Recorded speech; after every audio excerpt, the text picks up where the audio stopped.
ছাদ বাগানের এই কর্নারে আমার রয়েছে একটি সবেদা গাছ। এই গাছের বয়স আমার কাছে 2 বছরের বেশি। কিন্তু দুঃখের বিষয় হলো দেখো প্রচুর পরিমাণে গুটি আসে, কিন্তু সেই গুটিগুলো আস্তে আস্তে ঝরে পড়ে যায়। তো দেখো এখানটায় কিন্তু বেশ কিছু গুটি মনে হয় দাঁড়াবে, এখানটা যেমন ছোটো ছোটো দুটো আছে। বিভিন্ন রকম ট্রিটমেন্ট তো চলতেই থাকে, কিন্তু আনন্দের বিষয় হচ্ছে এরই মাঝে একটা সুন্দর এই যে সবেদা কিন্তু একটা পরিপক্ক মতন হয়ে গিয়েছে। এবং সাইজ দেখে বুঝতেই পারছো এটা কিন্তু ল্যাংচা সবেদা। এটা কিন্তু একটা সুন্দর থাই ভ্যারাইটির সবেদা, খেতে কিন্তু দুর্দান্ত মিষ্টি। তো এই ফলটির বয়স প্রায় 6 মাস। 6 মাস প্রায় আমার এই ছাদ বাগানে আস্তে আস্তে বড় হয়েছে। তো আজকে আমি এটা পেরে নেব, পেরে নিয়ে দেখো মোটামুটি এটা কিন্তু বেশ একদম মসৃণ হয়ে গেছে। আর মসৃণ হয়ে যাওয়া মানেই কিন্তু এটা খাওয়ার যোগ্য হয়ে গেছে।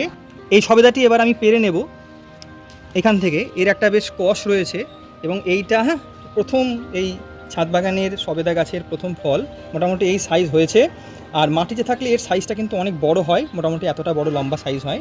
যেহেতু এটা টবের মধ্যে রয়েছে, টবের কিন্তু সাইজ হবে ছোট। তো এই প্রথম আমার ছাদ বাগানের সবেদা। এবার কিন্তু আস্তে আস্তে মনে হচ্ছে যেন গুটি দাঁড়াবে। তো আমি বোরন থেকে শুরু করে সমস্ত কিছু অ্যাপ্লাই করে থাকি। যতটা জেনেছি যে সবেদা গাছ একটা ভালো পর্যায়ে ম্যাচিওর হওয়ার পরেই কিন্তু ফল থাকে, সাস্টেন করে। তো তারই অপেক্ষায় রয়েছি, কারণ এটি আমার খুব প্রিয় একটা ফল এবং প্রিয় একটা গাছ। এটা হলো ল্যাংচা সবেদা।